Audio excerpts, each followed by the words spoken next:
오직 예수뿐이네. 그 신계획 다 볼 수도 없고 작은 본 아래 지쳐도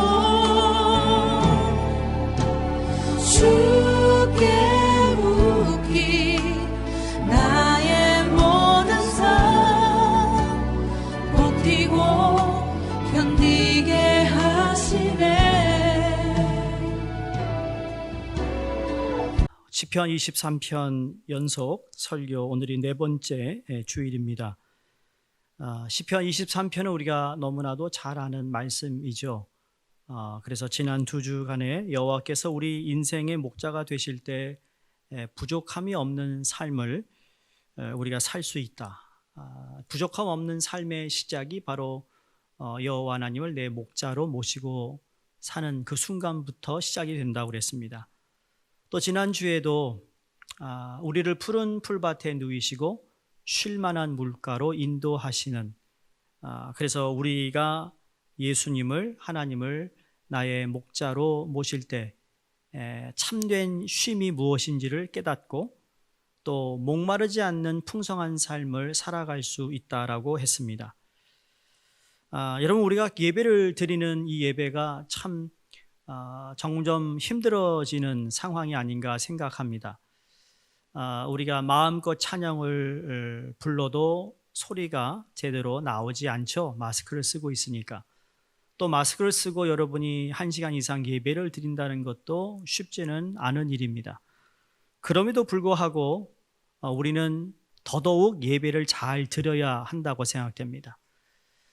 저희가 이 라이브 영상이 나가고 있기 때문에 더 많은 분들이 뒤에서 나오지 못하는 분들을 위해 이 예배를 생방송으로 나가는 이 모든 부분이 여러분 절대로 쉬운 일이 아닙니다.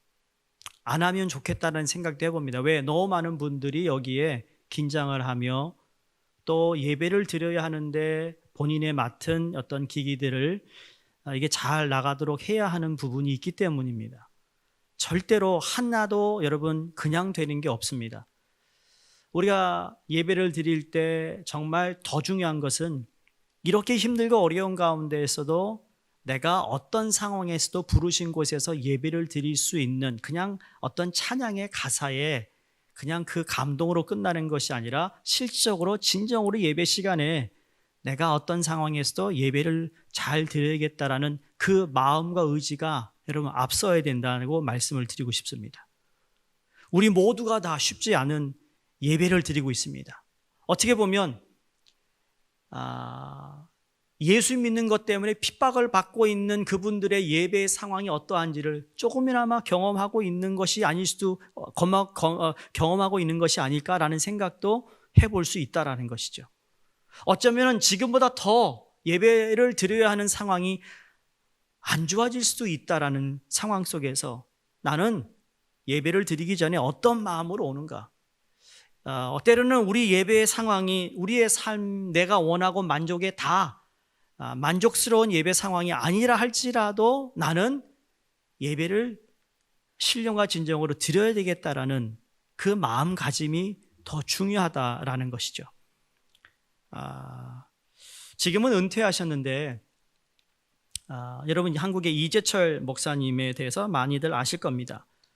그분이 처음 이제 담임을 하신 교회가 주님의 교회라는 곳인데 주님의 교회를 딱 10년 하시고 그분이 교회를 사임하시죠. 그리고 제네바로 가셔서 좀 지내시다가 다시 한국으로 돌아오셔서 목회를 하시고 마치신 분인데 그분이 그 주님의 교회를 사임하시면서 쓰신 책이 목회 회복이라는 책입니다. 목회 회복의 책에 보면 그분이 목회를 하면서 목회의 모델을 어떻게 삼을까, 그거를 이게 생각하며 기도하면서 그분이 마음에 와 닿았던 성경 구절이 창세기 2장 8절에서 17절 말씀입니다. 거기에 어떤 내용이 담겨져 있는가 하면 에덴 동산이 어떠했는가를 묘사하는 내용이 바로 거기에 기록되어 있어요. 에덴 동산은 하나님이 모든 것을 창조하시고 아담과 하와 모든 동물들과 그리고 거기엔 울음도 미움이 없고 울음이 없고 아픔이 없는 정말 아름답고 평화로운 것이죠.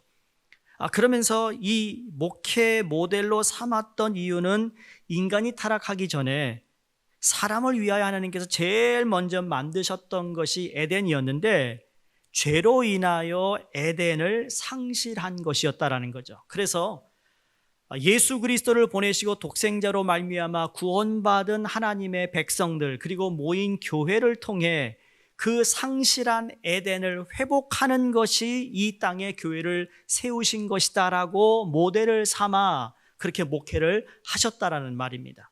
참으로 공감이 되는 이야기죠. 여러분 그렇잖아요. 하나님께서 만드신 원래 모습이 있어요. 본 모습이 있는데 그 본 모습이 죄로 말미암아 타락을 하고 죄로 말미암아 우리의 모습에서 상실되고 또 우리의 본 모습을 잃어버린 것을 회복하는 것, 그게 바로 교회인데 그 교회에서 가장 중요시 여기는 것이 예배의 회복이었다라는 거죠. 구약 성경이나 어디를 보더라도 무너졌던 예배를 제일 먼저 하나님께서 회복시켜 주십니다. 바벨론으로 그들이 붙잡혀 가서 포로 생활하고 돌아와서 제일 먼저 하나님이 예배 회복이었습니다. 모세가 부름을 받아 이스라엘 백성들을 출애굽하기 전에 바로에게 제일 먼저 물었던 것이 우리 백성들로 하나님의 백성들로 하여금 저쪽 교회 가서 하나님께 예배를 드릴 수 있도록 허락해달라더니 바로가 허락하지 않았어요.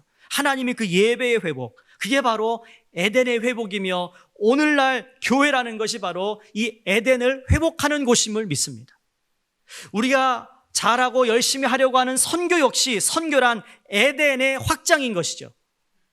지금도 하나님은 이 땅에 세우신 교회를 통해 이 땅을 회복하고 계심을 믿습니다.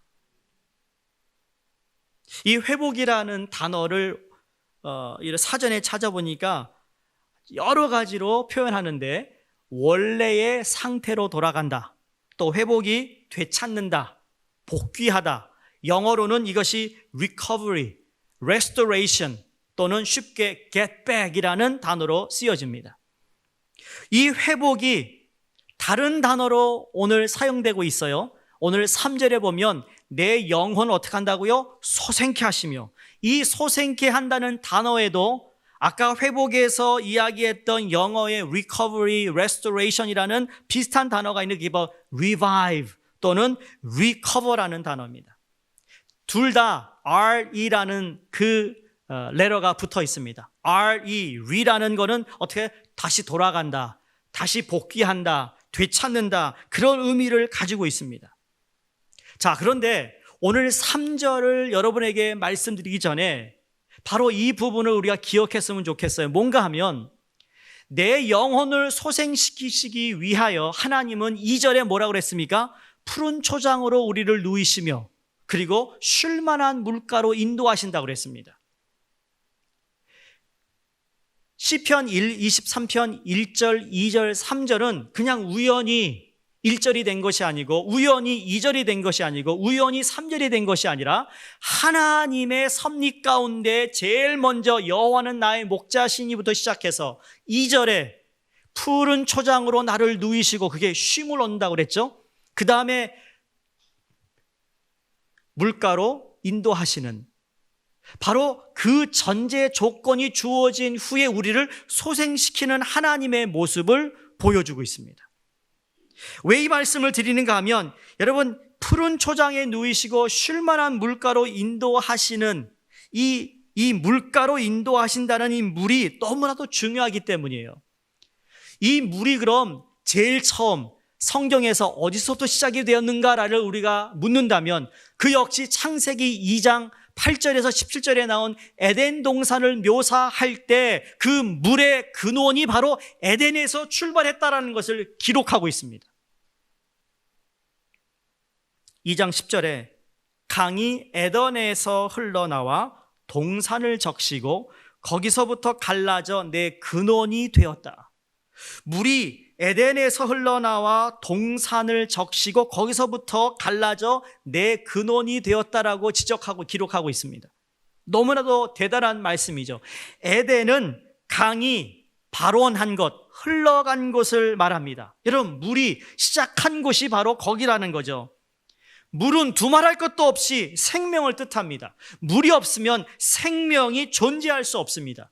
오늘날 사막이 죽음인 것은 생명의 물이 없기 때문입니다.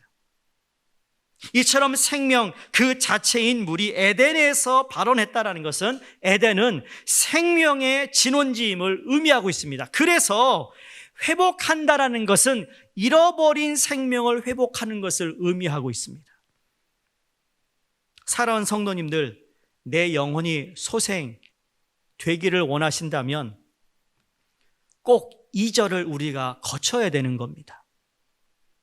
그건 푸른 풀밭에 누이시는 목자, 쉴만한 물가로 나를 인도하시는 목자에 순종하고 따라가는 그 삶이 바로 내 영혼을 소생케 하는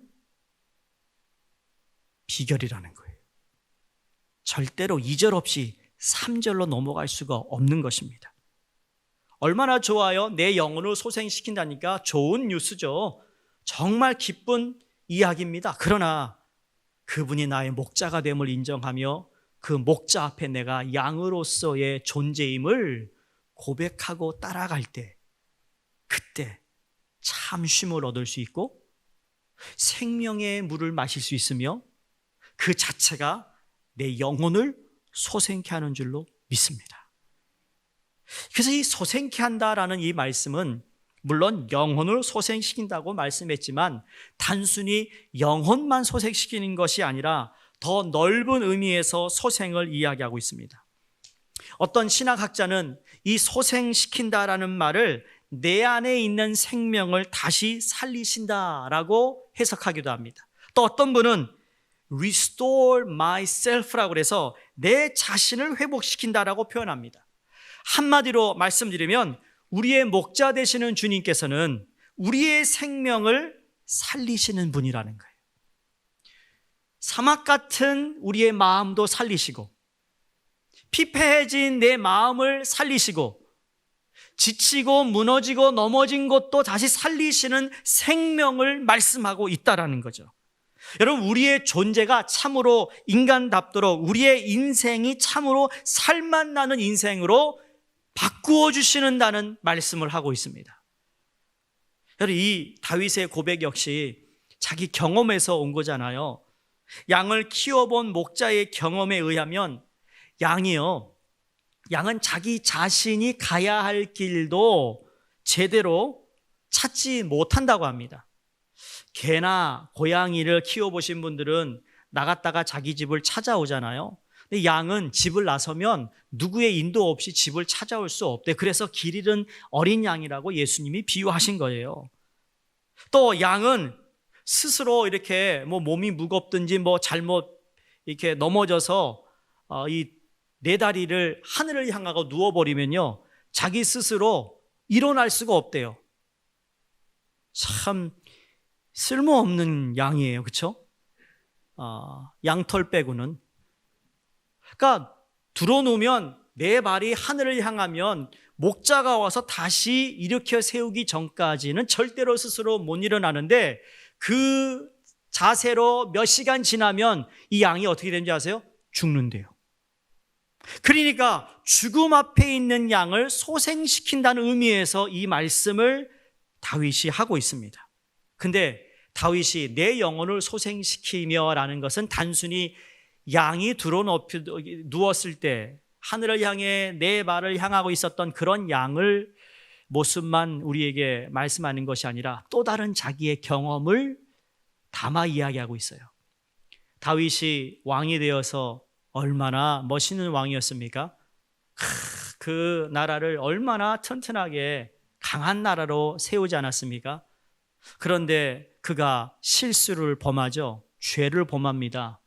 그 충성된 우리야 장군의 아내가 되는 그 밧세바를 또 좋아해서 임신을 하게 해서 어떡하죠? 우리야 장군을 최전방에 보내 죽이기까지 합니다. 그 자기의 죄를 덮으려고 했는데 하나님의 종 나단 선지자가 와서 그 죄를 지적하며 그가 회개하며 회개의 눈물로 기도하는 가운데 하나님이 그를 다시 회복시켜 주시는 바로 그 내용을 또한 여기에서 담고 있는 겁니다. 그래서 내 영혼을 소생시키시며, 우리가 잘 아는 시편 51편 10절에서 12절 말씀이 바로 그 내용입니다. 하나님이여 내 속에 정직한 영을 새롭게 하소서. 나를 주 앞에서 쫓아내지 마시고 주의 성령을 내게서 거두지 마옵소서. 그러면서 주의 구원의 즐거움을 내게 회복시켜 주세요. 그 회복이 바로 이 소생을 이야기하고 있습니다.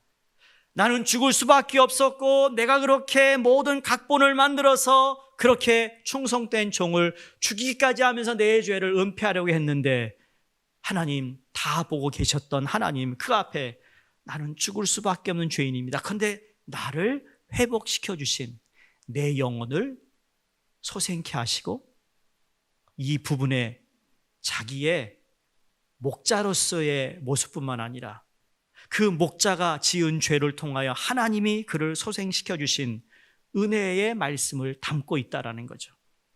21세기를 살아가고 있는 저와 여러분도 우리 인생에 하나님께서 이 회복의 은총을 베풀어 주고 있음을 믿습니다. 우리의 생명을 소생시키시고 의의 길로 올바른 길로 우리를 인도하여 주시고 계시는 하나님, 그러면 그 하나님은 구체적으로 어떠한 회복을 우리에게 허락하고 계시는가? 첫 번째로 하나님께서 우리 인생의 허무와 무의미에서 생명의 회복을 허락해 주신다고 믿습니다. 여러분, 분명한 것이 있는 것이 우리 인생이 하나님을 떠나서 진정한 의미와 삶의 풍성함을 맛볼 수 없다라는 사실입니다. 이건 여러분에게 제가 하고 있는 하나님의 말씀에 대해 여러분이 동의한다, 동의하지 않는다, 이 의미가 아닙니다. 하나님의 말씀을 우리가 근거로 하나님을 떠나서는 진정한 삶의 의미와 삶의 풍성함을 맛볼 수 없다라는 것이 진리입니다. 왜 그런가 하면 우리가 왜 하나님을 떠나서는 행복할 수 없는가? 그분이 우리를 지으셨기 때문입니다. 그분의 형상대로 지음을 받았기 때문에, 창조되었기 때문이라는 거죠. 그래서 하나님 대신에 다른 대체물로 삶의 공허나 무의미를 채워보려고 인간은 애쓰지만 다 헛수고라는 거예요. 여러분, 톨스토이가 누군지 아시죠? 톨스토이가 쓴 고백록에 보면 자기가 가졌던 갈등, 딜레마, 삶의 의미, 철학적이든 신학적인 상관없이 자기가 가졌던 그런 의문들을 아주 적나라하게 이야기합니다. 그 내용 중에 나는 지금 정부의 국채를 6,000주를 가졌다. 300필의 말을 갖고 있다. 그게 어쨌다는 것인가? 자녀들은 좋은 학교에 보내서 공부시키는데 그게 어쨌단 말인가? 모두가 백성들의 번영을 말하고 있는데 그게 나와 무슨 상관이 있는가? 하여간 질문을 계속합니다. 내가 만일 푸시킨이나 셰익스피어 같은 작가들이 아니 그들보다 더 유명해진들 그것이 어쨌단 말인가? 무엇을 하던 나의 행동은 어느 땐가 사라져버릴 것이 아닌가? 나의 생애 조각은 아무도 발견하지 못할 것인데 이렇게 분주하게 살려고 뛰어다닐 필요가 없지 않는가? 혹시 여러분 가운데 이런 질문을 하고 계신 분은 안 계신가요? 도대체 이게 다 무엇을 위한 거야? 내가 왜 살아야 돼? 내가 바라는 것이 무엇이며 내가 이렇게 바쁠 필요가 무엇인가? 내가 매일 움직일 필요가 있는가? 인생이 무슨 의미인가? 혹시 그런 질문을 하신 분도 계실 것이고 또 지금 와서 그런 질문을 하고 있는 분도 있을 것입니다. 내가 아무리 애쓴들 불가피한 죽음으로부터 모면할 수가 있는가? 삶의 깊은 회의 속에서 여러분 톨스토이가 자살까지 생각합니다. 그것마저 결행할 수 없는 유약한 자신임을 발견합니다. 여러분 톨스토이가 이성으로 진단한 자기의 삶을 또 그 답을 해결책을 찾으려고 하지만 찾을 수가 없었어요. 이성으로 진단한 이런 삶의 현실에서 그가 신앙의 세계로 걸음을 옮기고 난 후에 답을 얻게 됩니다. 여기 톨스토이만큼 글을 잘 쓰는 분이 계세요. 톨스토이처럼 이성적인 아주 논리적인 분이 계실까요? 계실 수 있겠지만 저는 톨스토이의 어떤 글솜씨나 논리를 따라갈 수 없는 사람입니다. 그 사람이 지성이 아닌 이성이 아닌 신앙의 모습으로 이 질문을 했을 때는 답을 얻게 되었다라는 거예요. 그가 이렇게 답을 합니다. 내가 하나님의 존재를 믿지 못할 때 나는 사는 것이 아니다. 내가 하나님을 찾으려는 희미한 소망이 없었던들 나는 벌써 오래전에 내 자신을 없애버렸을 것이다. 하나님을 알고 그를 탐구할 때에만 우리는 참으로 사는 것이다. 하나님은 생명이시다. 믿으십니까? 하나님은 생명이시다. 목자 되시는 하나님께서 오늘도 허무와 무의미 속에서 우리의 생명을 회복해 주심을 믿으시기 바랍니다. 무의미한 것 같으세요? 허무한 것 같으세요? 그 답을 주님이 나의 삶의 목자가 될 때 여러분 우리는 답을 얻게 됨을 믿습니다. 두 번째, 어떤 회복을 주시는가 하면 외로움과 고독, 깨어진 인간 속에서 건지셔서 생명의 회복을 허락해 주십니다. 오늘 살아가는 모든 사람들이 소위 고독이라는 것을 다 가지고 있습니다. 군중 속에서 느끼는 고독을 이야기합니다. 오늘의 인간관계가 그만큼 여러분 그 깊이를 잃어가고 있는 것은 아닌가라는 또 하나의 사회적 문제이기도 하죠. 그나마 있는 여러분 관계들이 그렇죠? 시기와 질투, 미움으로 얼룩져 있는 모습들을 우리가 주위에 발견합니다. 한국 사람이 아닌 외국 사람이 이런 말을 했어요. 우리 한국인들의 가슴 아픈 문제는 여러분 남이 잘 되는 것이 내가 힘들다라는 얘기 하잖아요. 그래서 제프리 존스라는 주 한미 상공회의소의 명예회장을 했던 외국분이 한국을 보면서 이렇게 얘기했대요. 한국인들은 배고픈 것은 참아도 배 아픈 것은 못 참더라.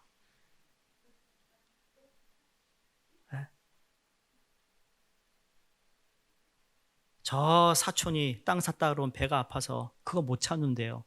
배가 고픈 건 참지만 혹시 여러분 가운데 관계가 틀어져서 관계가 깨어진 그런 분들 계세요? 가장 가깝게 서로가 가슴을 열고 도우며 붙들어주면서 살아가라고 하나님께서 세우신 가정마저도 오늘날 얼마나 많은 흔들림과 깨어짐을 경험합니까? 서로 이해하고 받아들이기보다는 서로 탓하고 책임을 다 떠넘기고 여러분 그것 때문에 깨어지고 있는 우리의 가정은 우리 주위에 얼마나 많습니까? 관계의 깨어짐과 단절은 그게 바로 고독과 외로움을 대량 생산하고 있다는 걸 알아야 됩니다. 그것 때문에 여러분 그 자녀가 또 고독과 외로움을 짊어지고 살아간다는 걸 아세요?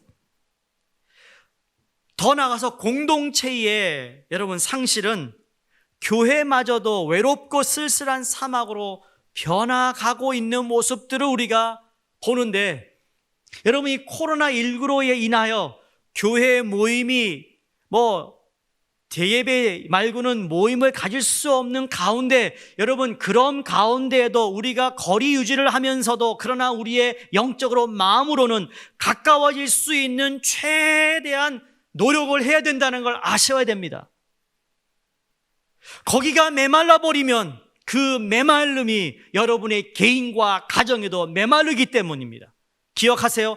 에덴에서 그 강물이 흘렀기 때문에 모든 곳에 물이 흘렀듯이 내가 하나님과의 관계, 하나님 주신 공동체에 이 풍성한 물이 흘러나감을 내가 경험해야 여러분 그 적신 물이 내가 살고 있는 곳을 적실 수 있는 것이에요.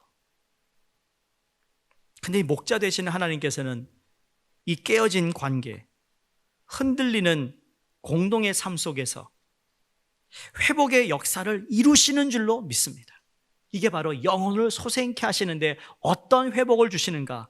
가정을 다시 세우시기를 원하고 서로를 세워주는 살맛 나는 인생, 살맛 나는 세상으로 우리를 인도해 주신다는 것이죠. 미국의 여러분 사랑의 집짓기 운동을 시작한 Habitat for Humanity라는 운동이 있습니다. 이 주인공은 밀라드 풀러라는 분입니다.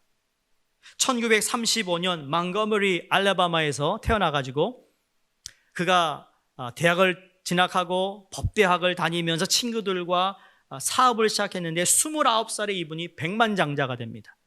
오늘날로 얘기하면 빌리어네어죠.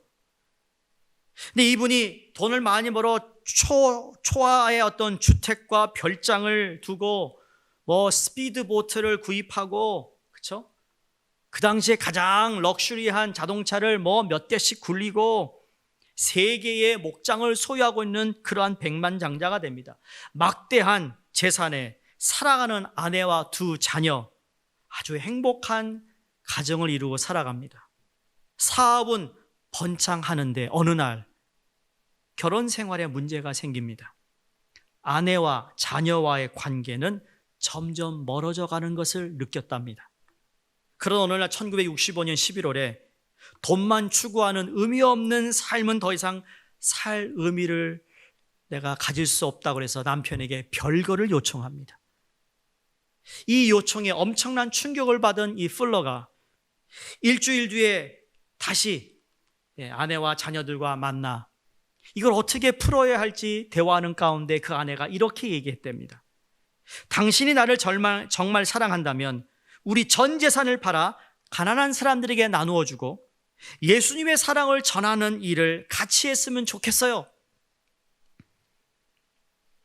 여러분 어떻게 답하시겠어요? 남편 되시는 분들, 여러분 백만장자예요. 우리가 빌리어네어인데 아내 되시는 분이 좀 더 의미 있는 삶을 살고 싶다. 매일 돈 가지고 먹고 놀러 다니는 거 너무너무 한계 있다. 어떤 분은 또 그거라도 했으면 좋겠어 라는 분도 있겠지만 그 정도만 해줘봐.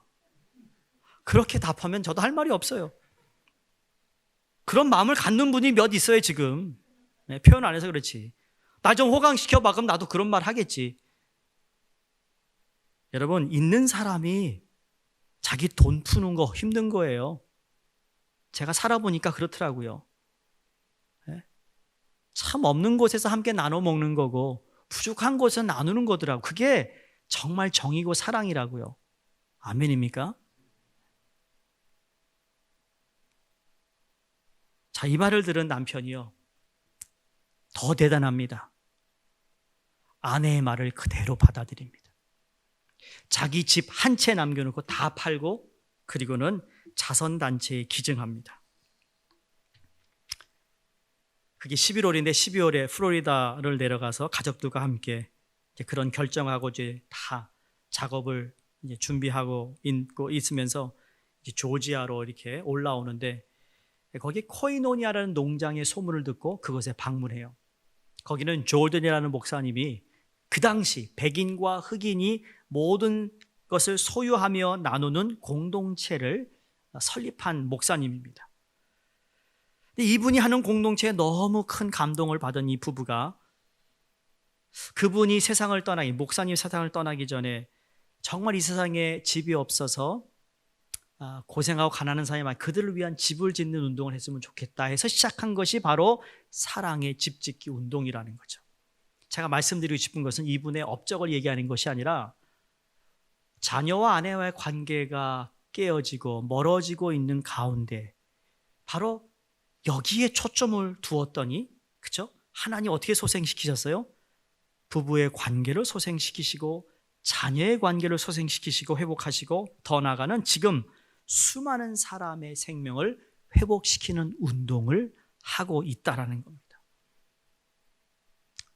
사랑하는 성도님들, 우리가 백만장자는 아니다 할지라도 하나님께서 내게 무의미하다, 허무하다, 외롭다 이러한 것까지도 하나님은 회복시킬 수 있는 분임을 믿어야 된다는 말씀을 드리고 싶습니다.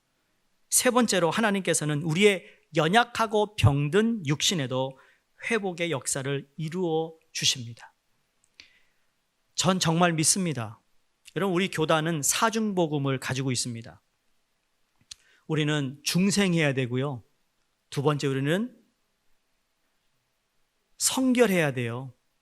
성결 다음이 신유예요. 하나님 우리를 고치시는 거예요. 그 다음에 다시 오실 주님 재림을 우리가 믿고, 그게 사중복음이죠.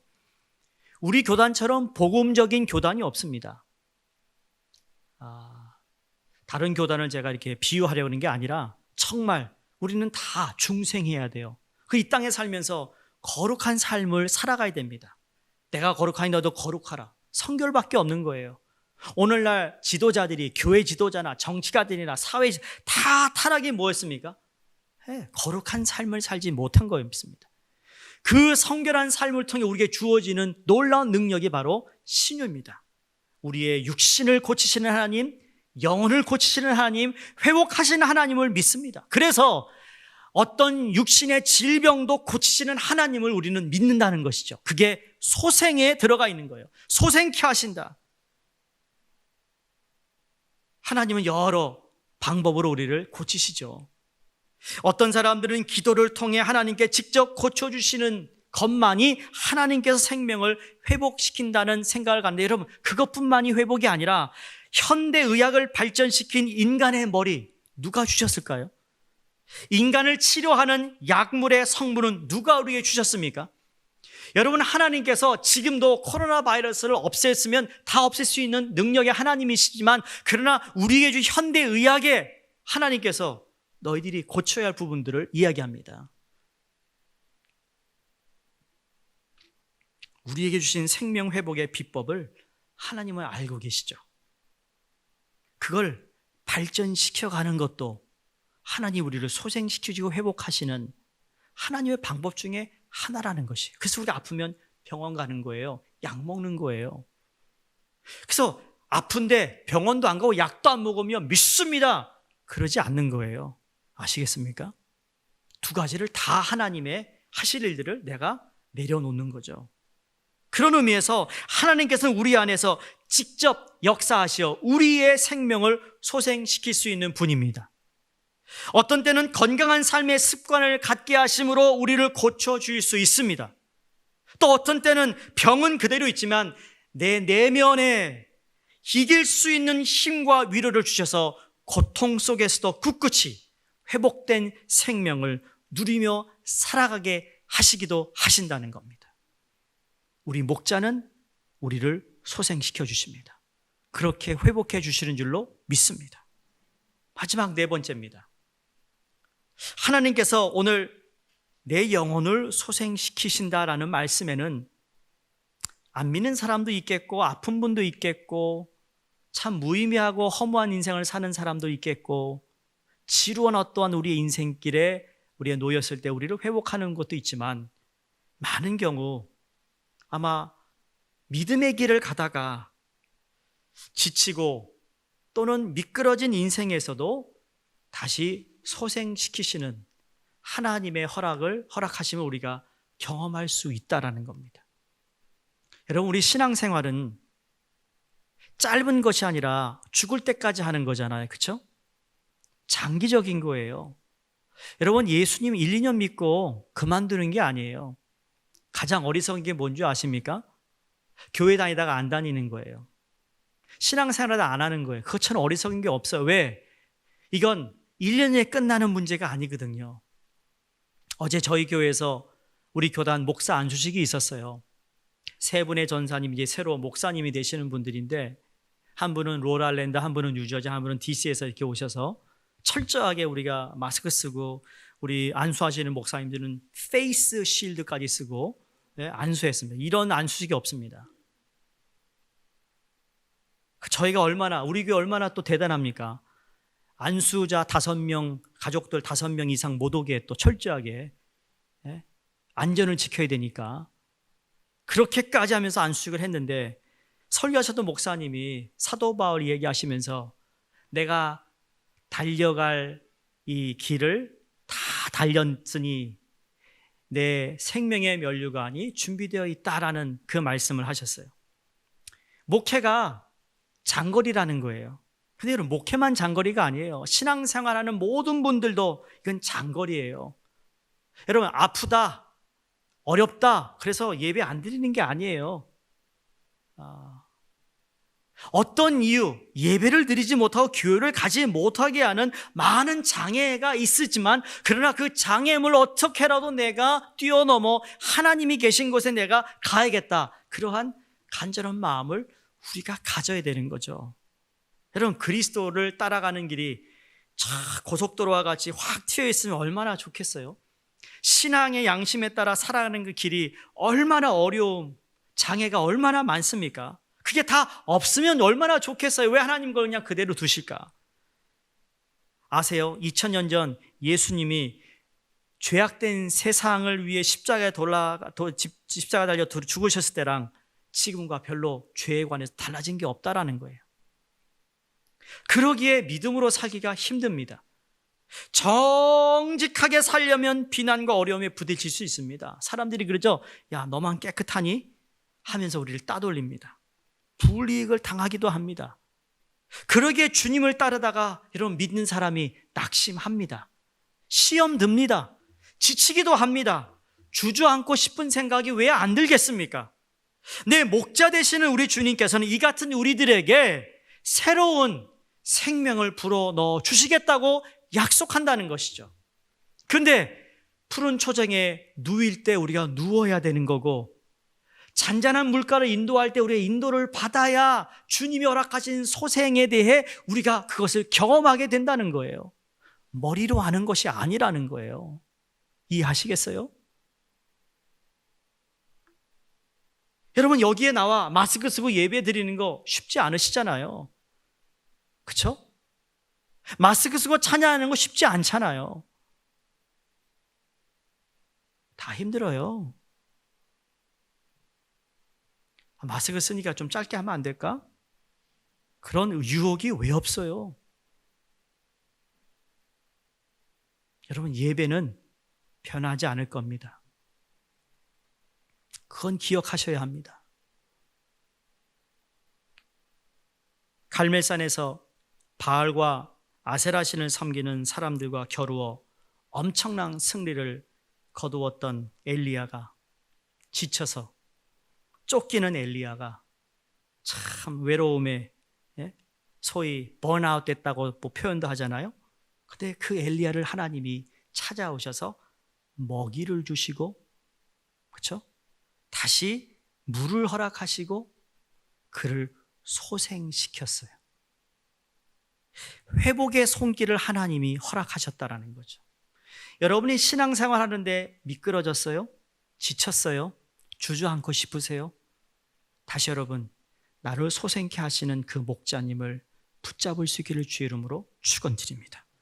우리 인생을 어루만져 주시는 분이 계셔야 하는 것이죠. 그게 생명의 길을 걷게 하시는 겁니다. 다윗이 내 영혼을 소생시키시고 자기 이름을 위하여 의의 길로 인도하신다 그랬습니다. 여기 의의 길로 하나님의 의를 이야기하는데, 또 하나는 영어로 right way입니다. 올바른 길로 인도하신다는 이야기죠. 그 말은 나는 올바른 길이라고 생각을 하지만 올바른 길이 아닐 수 있다는 거죠. 하나님이 나를 소생시켜 그냥 두시는 것이 아니라 그 이후로 계속 의의 길로 갈 수 있도록 인도하시는 하나님의 모습을 바라보게 되는 것입니다. 그러므로 사랑하는 성도님들, 바로 이 소생케 하시는 하나님의 그 목자 되심을 오늘도 여러분이 붙잡을 수 있기를 주의 이름으로 축원드립니다. 말씀을 마치기 전에 꼭 이 말씀을 드리고 싶어요. 여러분, 생명을 회복하기 위해서는요, 생명의 법칙을 알아야 합니다. 여러분, 생명의 중요성을 알기 위해서 꼭 알아야 할 것이 있습니다. 생명의 중요성, 생명의 존귀함을 깨닫기 위해서는 무엇을 알아야 되는지 아세요? 죽음을 알아야 합니다.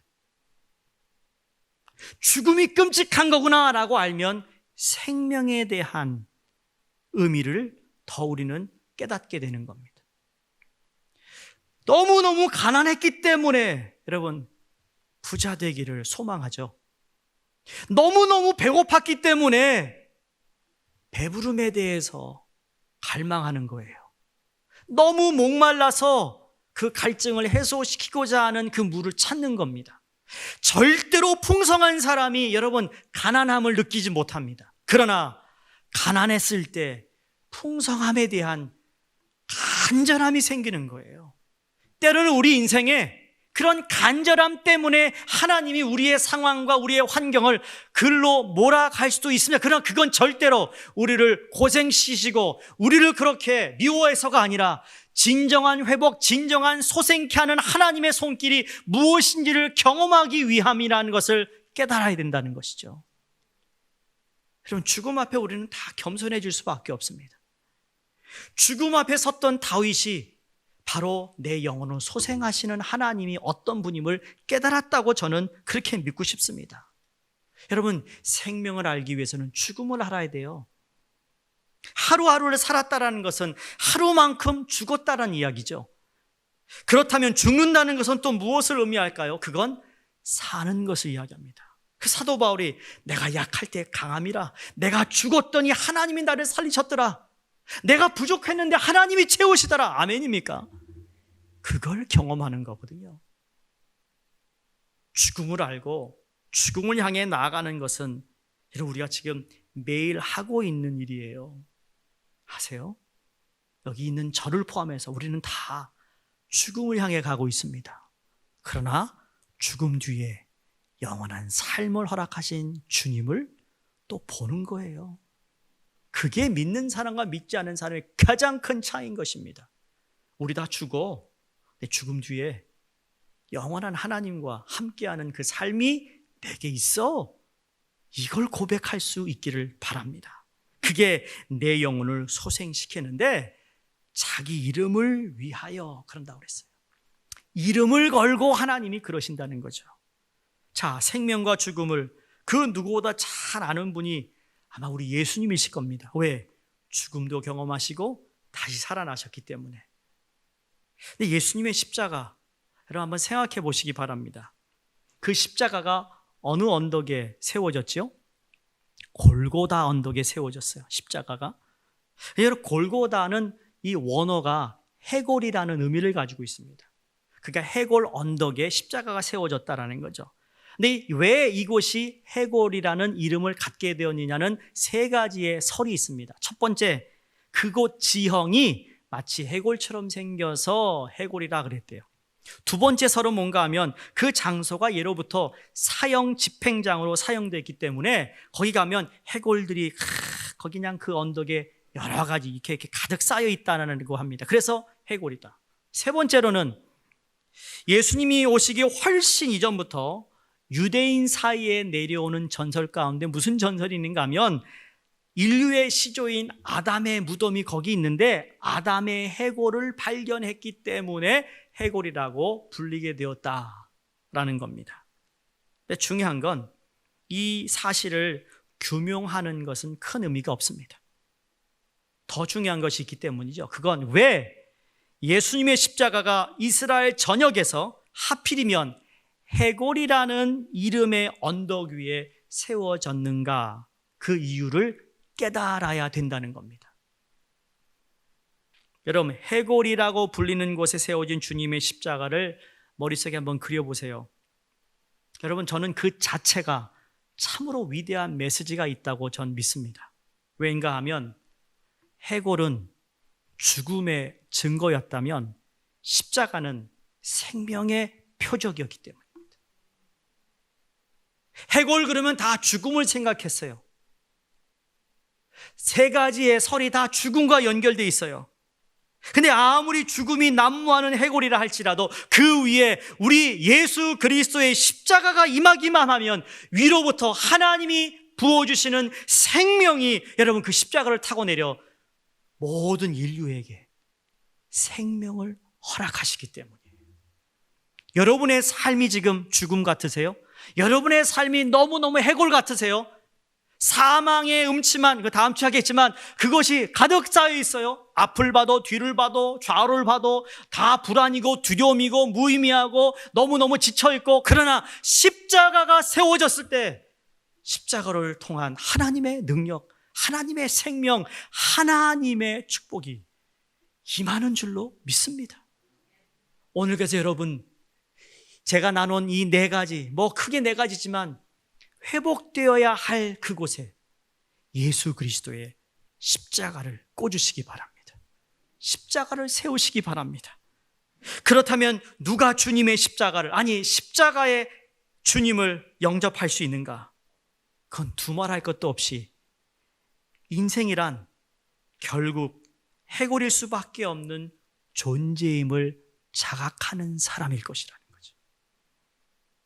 내 영을 소생시키시며, 마치 에스겔서 37장에 마른 뼈들이 살아나는 말씀이 기록되어 있잖아요.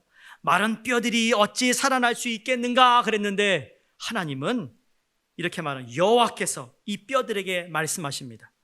내가 생기를 너희에게 들어가게 하리니 너희가 살아나리라. 할렐루야. 오늘도 주님이 우리를 초청하십니다. 주님께서 우리의 영혼을 소생시키기를 원하십니다. 자기 이름을 위하여 의의 길로 인도하십니다. 참으로 우리 인생의 목자가 되심을, 오늘 그분을 받아들이시고 영접하시고 초청하시고, 그리고 풍성한 그 자리로 우리를 인도하실 하나님, 내 영혼뿐만 아니라 내 육신과 내 삶의 모든 것들을 회복시켜 주시는 그 하나님 앞에 우리 삶을 맡기시기를 주의 이름으로 축원드립니다. 기도하겠습니다.